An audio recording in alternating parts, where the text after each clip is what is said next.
All right, there we go. Yeah, it usually takes a couple of minutes for folks to hop on. We see the same thing even on our Facebook Live. And I'm gonna see if I can actually broadcast there.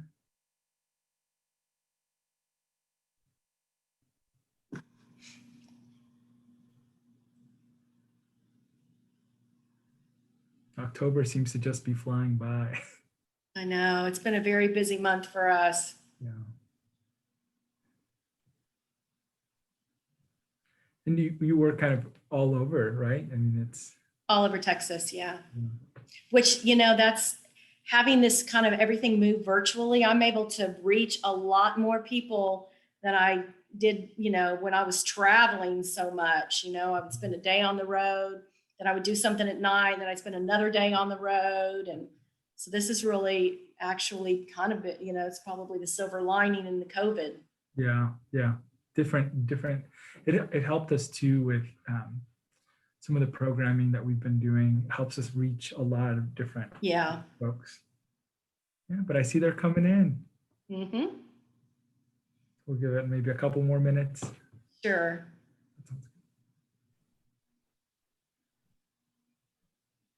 Yeah, I know. Like I said, our counselor's been busy. She stays busy all year round. So yeah, she's always working with kids and families. We're also gearing up on some of our things for the holidays because those are coming up quick too. I know.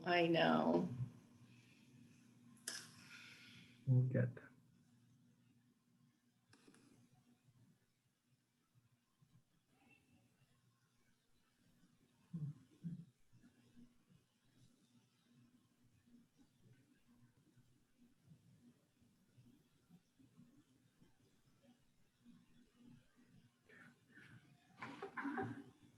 All right, so we've got a few more. Welcome everybody. Thank you all for coming.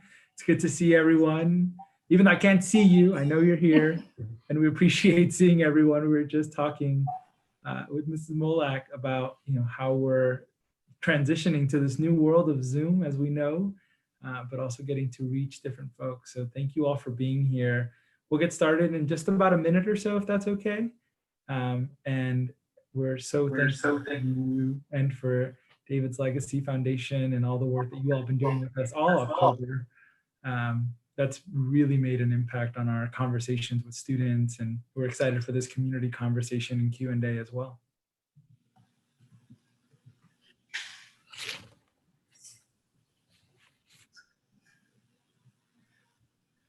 All right.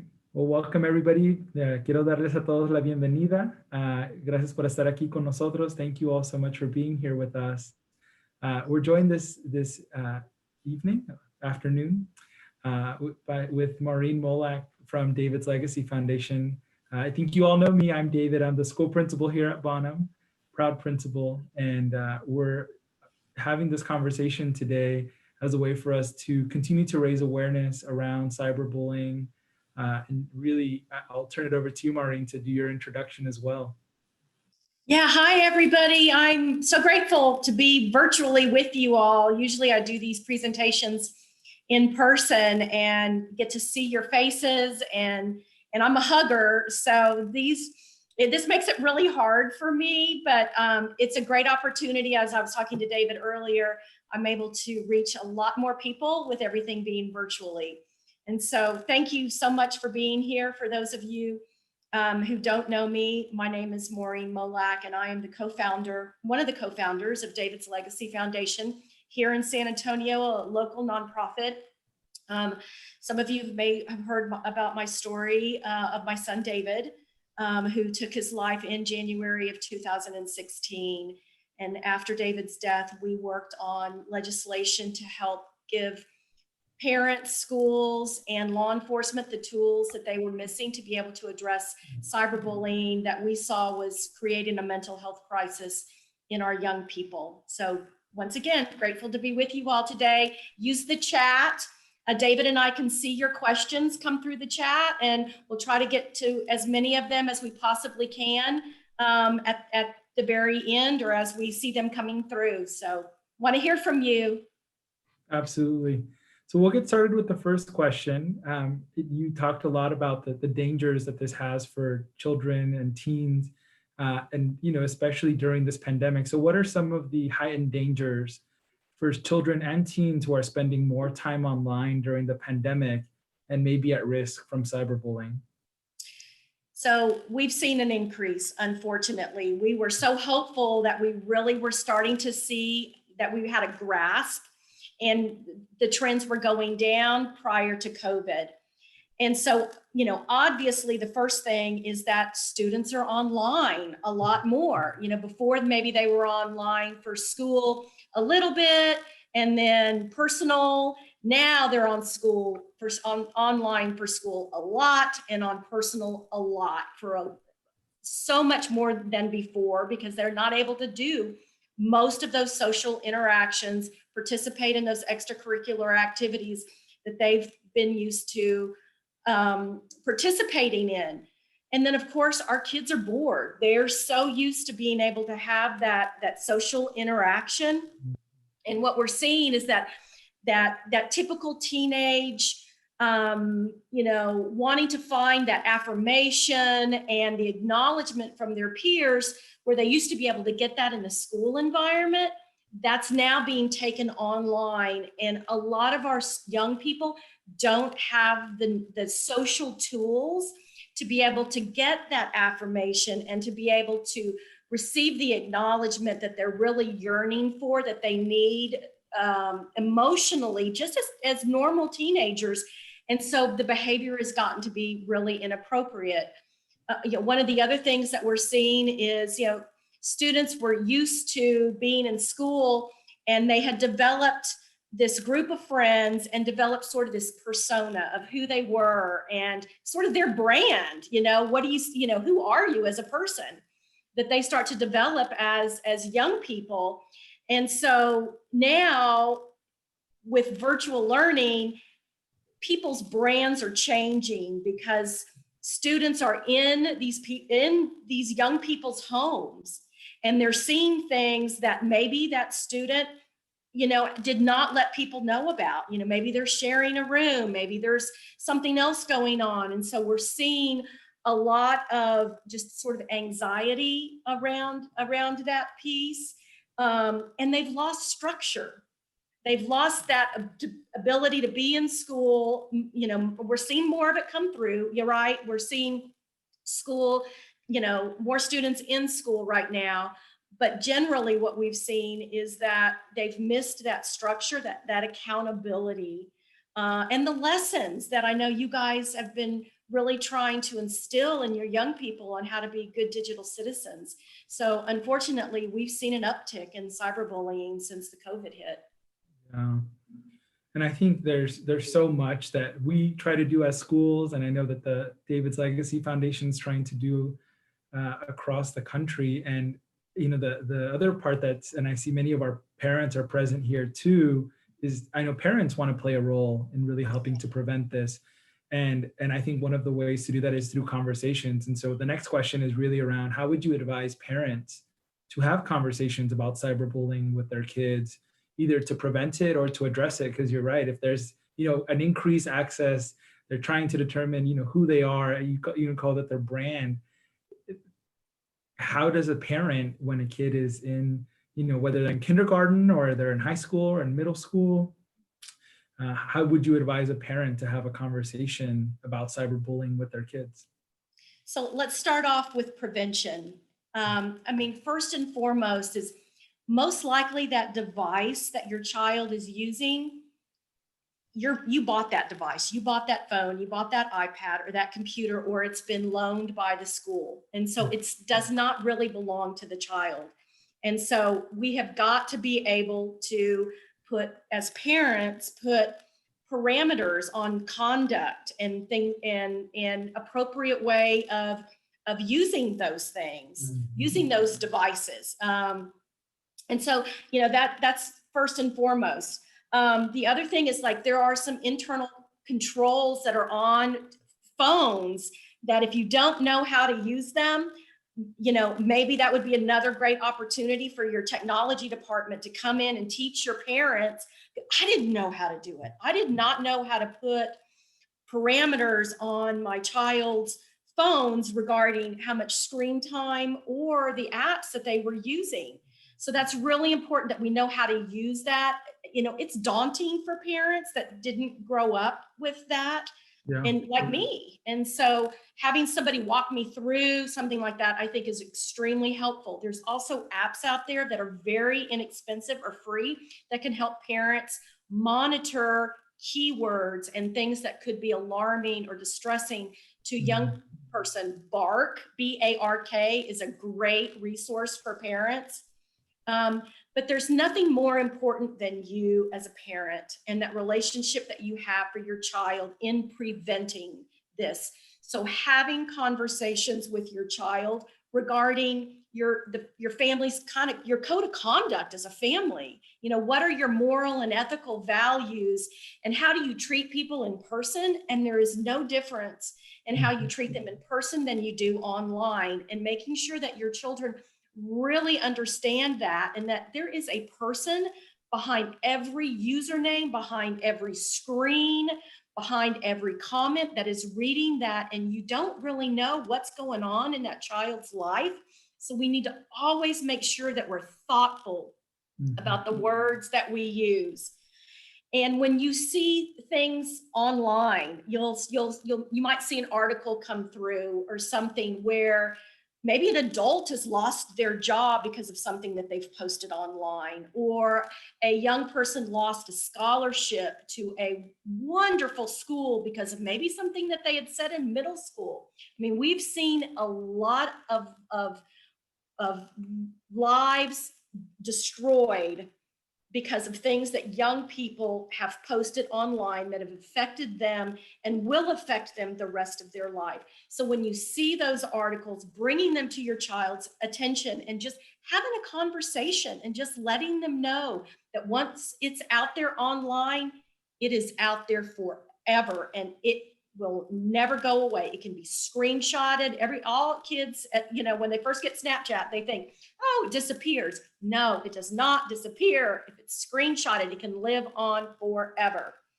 And making sure that our kids know that they should never follow or like or comment on anything that might even just slightly be construed as, mean or hurtful, or just anything that they just think, oh, maybe I shouldn't, add to this, because even just an emoji can backfire on a young person.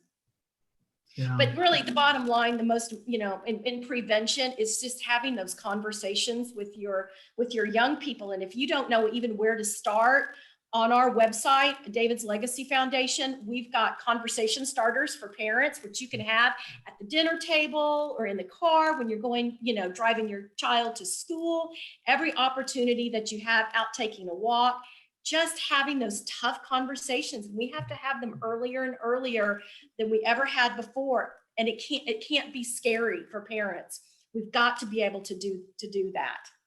And as far as addressing it, of course, the first thing that you want to do is make sure that you stay calm and that your child's mental health is addressed, because that is the key. That is the most important thing throughout this whole thing. And that they know that it's not their fault. That's what's happening to them, that they should never feel that way. And as parents, we may have really high emotions when we see our child being the target of something or engaging in some inappropriate behavior online. But the most important thing is to stay calm and use it as a teaching moment and an opportunity, and work closely with your school to help address it if you need to do that. Take screenshots and document, and just know that you may have to reach out. Well, one of the things that I learned is that if you have a child that's going through something like this, maybe don't say, hey, we need to go to therapy. Maybe say something like, hey, let's get a third party person involved, because you know what, I'm not really sure how we should address this. And this is new to you too. So maybe if we get an outsider involved. So we don't have to really do anything yet, but let's get some advice for somebody who knows about this. And that may be somebody at your school, or it may be somebody at Clarity, or another person that has expert, a deterrent. It's somebody out there that has a different perspective that can help all people that are involved in these situations. But once again, the bottom line is your child's mental health and making sure that your child is able to get through it. And I think that's why a conversation like this is so important, right? Because we're talking about things that are not easy to talk about. Like, I just took a deep breath as I listened to you, and sometimes it is important to take that deep breath before you jump on it, right? And you see, maybe as an administrator, I've had many cases where maybe a child was doing something online that the parent wasn't aware their child was doing. That's one conversation. And the other conversation is, what if your child's on the receiving end? And I really want to highlight the importance of what you said. There's somebody on the other side of that screen. There's somebody whose life you may not know, who's going through challenges that you have no idea even exist in the world. You and I can see each other in this format, right? Like, we know there's somebody on the other side of the screen. You take your phone out and we see it, right? That it's just so simple to put that emoji. It's just so simple to piggyback on somebody else's joke. And it's important to know that the way that we treat each other as human beings here, face to face, is the same way that we should be treating each other online. And that's, for the parents out there, such an important conversation to have. Is this doesn't remove who the person is.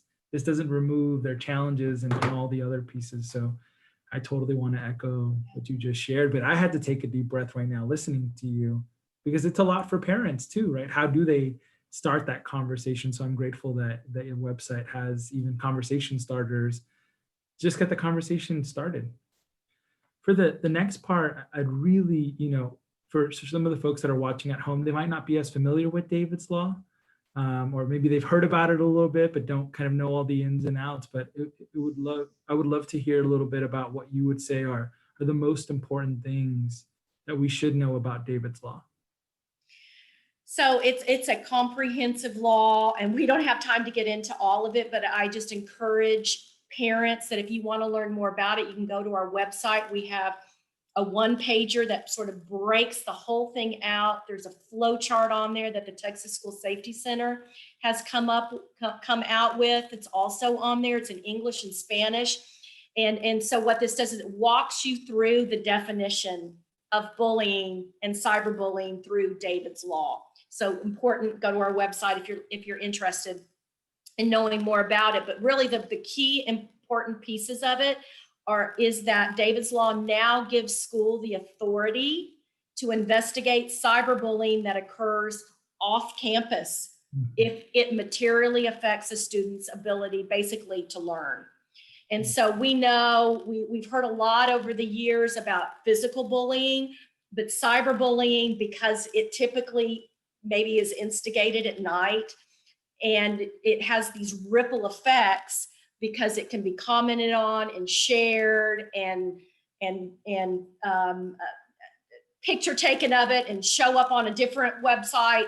Just the nature of technology required us to change the definition and to be able to give schools that authority, because we were seeing that young people who were the victims of cyberbullying, really, as well as the aggressors and the bystanders that saw it happen too, is and still is affecting their ability to be able to learn. And so that is probably the most important piece of it. Also, in David's Law is that it requires schools, or gives schools the ability to impose consequences, to send a student to disciplinary alternative education program, or to expel them for very serious bullying behavior. And so, we need to be able to have those conversations with our young people. What's your code of conduct? And so that they understand what those consequences can be at the school level. Civilly, David's Law also addressed the civil code. And so here's another, this is a piece that gives parents, so when we talk about this, the education code, that's the tools that we gave schools that were missing when our son David was experiencing what he was experiencing. So now we looked at what parents needed to help them address the issue. And that's where we use the civil side of the law. And through David's Law, it allows parents to be able to go out and get an injunction, which is kind of like a restraining order against a cyberbully, but not just the cyberbully. It can also pull in, and does pull in, the cyberbully's parents, requiring the parents to make the child stop the behavior. And we have used this. We have received injunction under David's Law. And so it's really important for parents of victims to know, hey, this is a tool for you. If the school has done everything that they possibly can to make it stop, and it's not stopping, then you can use civil law to make it stop. And then it also opens up the conversation to parents on the other side. It's like, you have a responsibility to make sure that your children are not participating in this kind of behavior. And so once again, we go back to those preventive pieces of having those conversations earlier and earlier than ever before, and helping them understand that there are consequences, but also it's morally and ethically wrong to treat somebody like that. And so that's, the education code, the civil, and then on the criminal side, it's a crime to cyberbully. It was before David's Law. It still is. It's a Class B misdemeanor, but it can be a Class A misdemeanor for a certain more serious cyberbullying. And so, we don't ever want to throw kids in jail for this. We want to work on the preventive side, and that's why we're here today. Right. And that kind of answers, we have a question here from Tony Castellanos, which is what happens to the people that do the cyberbullying. And that's what's so important about David's Law. It helps us address it at school, even if it happened on the weekend, even if it happened at night, if it happened during the school day, that was really important. In the time that I've been an administrator, that's been an important, piece for us. It helps us take care of things, even if they happened outside of school. But Tony, there are consequences. There's consequences for the person that is being the that's committing the cyberbullying. There's consequences potentially for their parents, like Maureen just shared. And then there could be even other things that they face. So there's a comment here from Isaiah White, which is, can bullies go to jail? And you really have to look at, it's just better to prevent these kinds of things. Yeah. But Yeah. Great question. Yeah. I mean, that would be at the discretion of a judge or a DA, of whether or not they wanted to press charges. But the way that it's currently written, it can be a Class A misdemeanor and could be up to a year in jail. Yeah. We don't see, we're not, it would have to be very egregious, for us to see anything like that. But that is the way that it is written. Yeah. So, and I think the other point is really about how the impact that it's had on Texas. So can you talk a little bit about that next? Yeah, so we were so encouraged when the CDC came out with it's a survey that they do every other year, and it's called the Youth Risk Behavior Survey. And it's a national survey, and they survey each state individually. And so since David's Law passed, our bullying and cyberbullying rates had decreased 20% of our students. It had decreased in cyberbullying, and 31% in physical bullying since David's Law passed. Unfortunately, we're going to see an increase because of COVID, but we were on the right path. And what that tells us is that good, strong laws matter. And it provided the framework for schools to have a conversation with their young people to say, hey, this is not right. Yeah. And there are consequences to this, but also you want to be a good person. You want to be, how do you want to be remembered at this school? As somebody who lifted somebody up and took care of somebody, or do you want to be, known as somebody who tore somebody down? And so we've just seen really positive outcomes. The CDC even called out Texas's decrease as significant compared to the national rate increased. Yeah. And so we're just going to have to get back. We got to get all this COVID over with, and we've got to get our kids back, and there's got to be some sort of more normalcy, and we've got to get back teaching that digital citizenship piece. So important. Absolutely.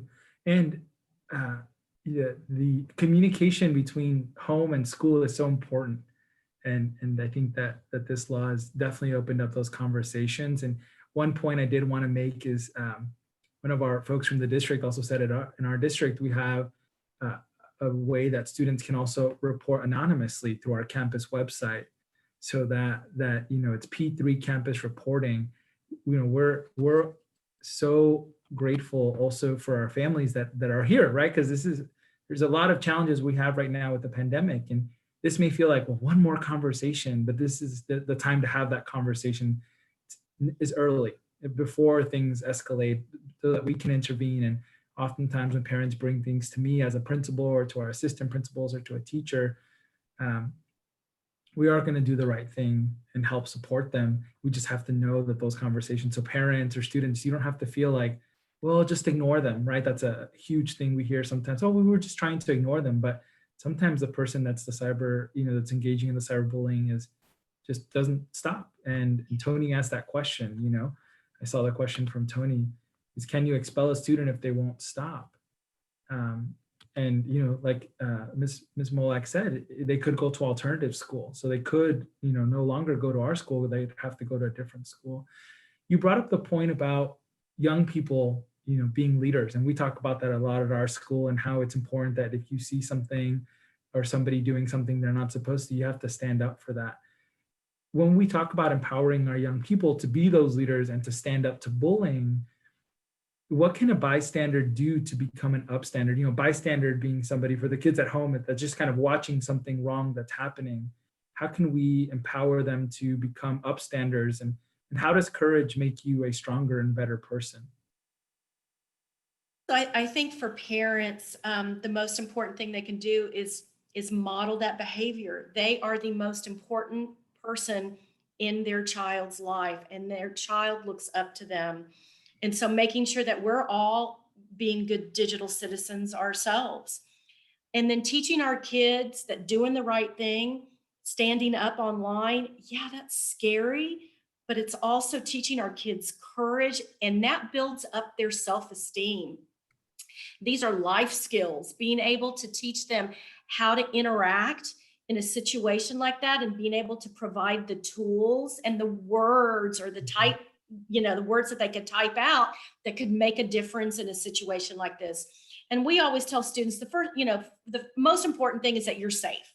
And we don't want to ever put a child in a situation where they would never feel safe. But you don't necessarily have to say something directly to the person who's doing the cyberbullying. You can, if you feel like it, but we always say, don't say anything about the person that's doing it. Call out the behavior. Make sure you say, hey, that is not how we act at XYZ school. That's not, what is y'all's mascot, Bobcat. David? The Bobcat. That's not how Bobcats act, So calling out the behavior, not the person. Also, power is in numbers. We know that there's a power imbalance that needs to be part of that definition of bullying and cyberbullying. That looks very different in person than it does online. So a person who's a cyberbully, that power could be by the number of people that are watching, following, commenting, emojis, thumbs up. That is what gives that person the power that they need online. But think about it reverse. If a child who was watching a cyberbullying event occurred, and usually these kids know who all is watching, right? Because you can see everybody. It's texting your friends and saying, look what they're doing to David. Let's all at one time say, hey, stop that. That's not cool, And so something like that, once again, powers and numbers, it can go both ways.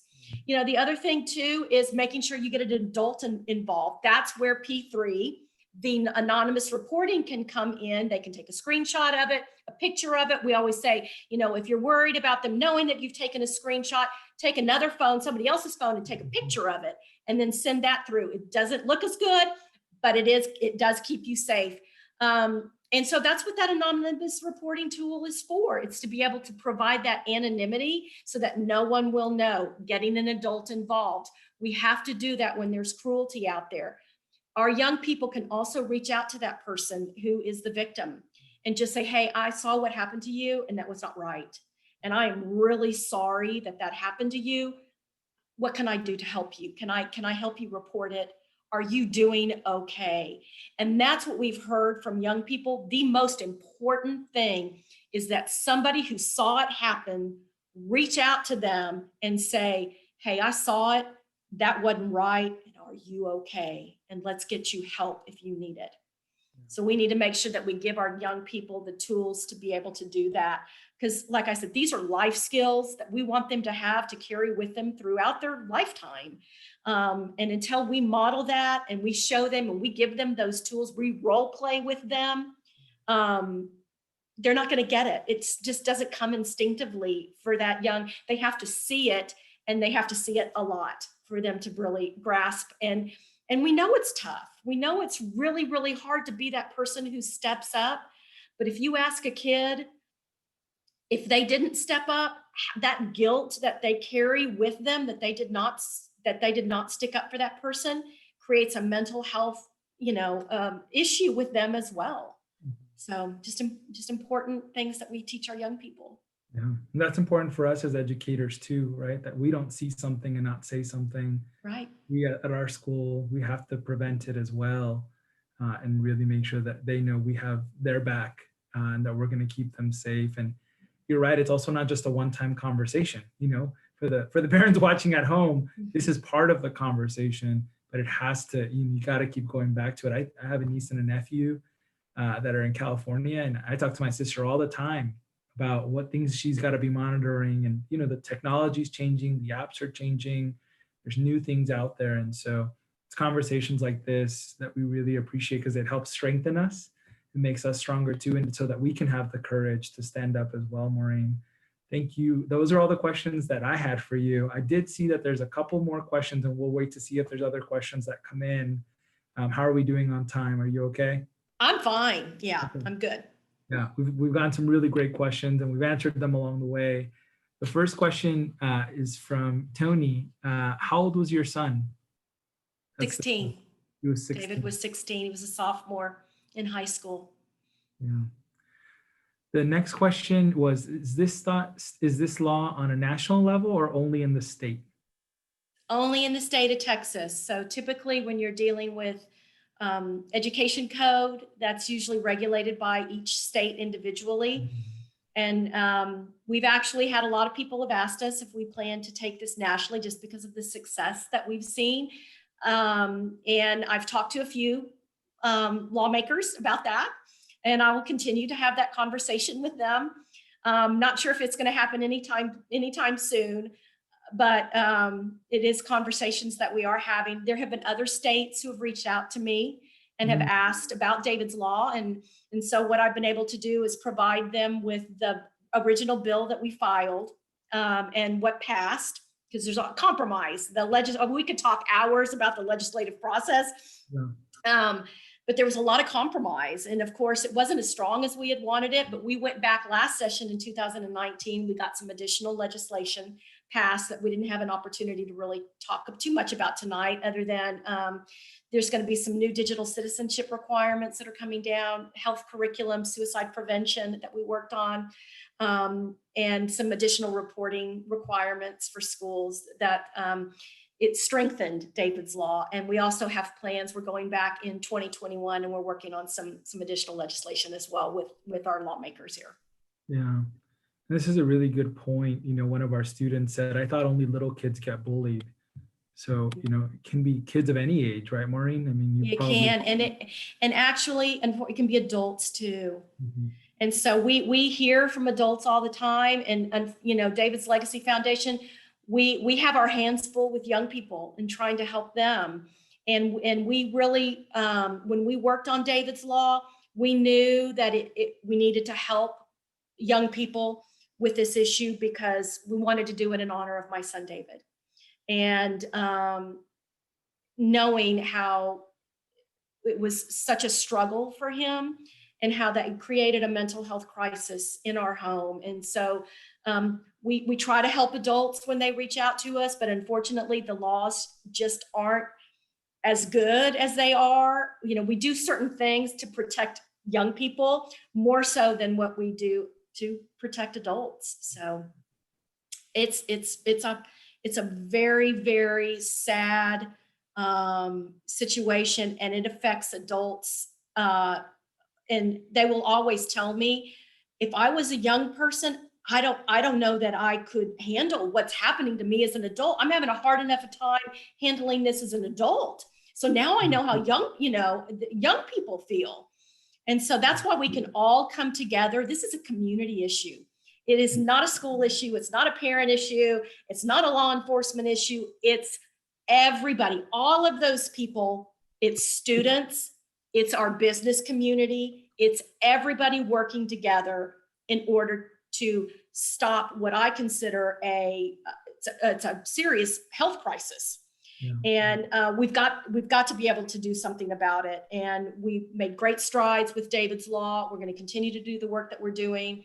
And I'm just so grateful that you guys are having this conversation, because it starts grassroots. If you start these conversations in your home, you're helping be part of the solution. You are helping change a generation of young people that can grow up and use the internet and use social media in the way that it was intended to be used. And that's what's going to change the world, is our young people, because they absolutely have the power to be able to do that. Yeah. And so do you. And I appreciate the work here. I mean, I feel like the passion and the energy that you have behind this, and it's why this work is so important.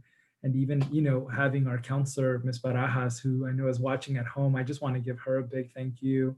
And also a thank you to our entire district. This is important. It's a community. You hit the nail on the head. This is a community issue. It's going to require a community solution. And it's conversations like this, and it's conversations that you parents are going to have at home, that you're going to have, after this, or you're going to have while you're eating some ice cream at home. Maybe you're getting your outdoor walk, right? Because we all need a little bit more outdoor time during this. Yeah, for sure. But I appreciate you helping us spark this conversation, and I appreciate all the work that you've done and that David's Legacy Foundation has done to impact all of our kids and to really address this health issue. It's a huge, just seeing. Yeah, I didn't know those numbers from the CDC, so that's eye-opening for me. We learned something new. This is so important. Well, one other thing too that I forgot to mention is the CDC actually categorizes bullying and cyberbullying as it's an ACE, an adverse childhood experience. And they just started categorizing that in 2017, because they are now seeing the long-term health consequences of somebody who is a victim of bullying and cyberbullying. And it can lead to physical problems, mental health problems, eating disorders, substance abuse, suicide ideation. And so, that was just in 2017. And so we're just now understanding that, we've got to do more about it than what we're doing, because we have to change the conversation. And events like this are doing that. It's not, boys will be boys and girls are mean. It's just not that conversation anymore. This is serious.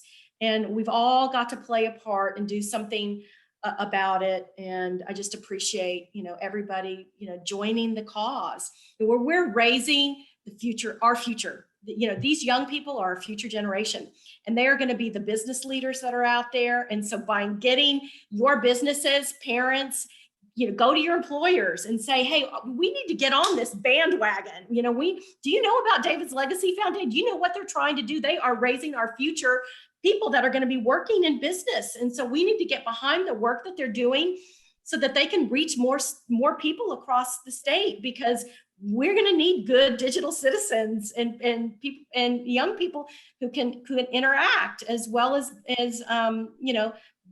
behave appropriately and post things appropriately online. So it's important for all of us to play part. Yeah. Well, thank you so much for giving us time today.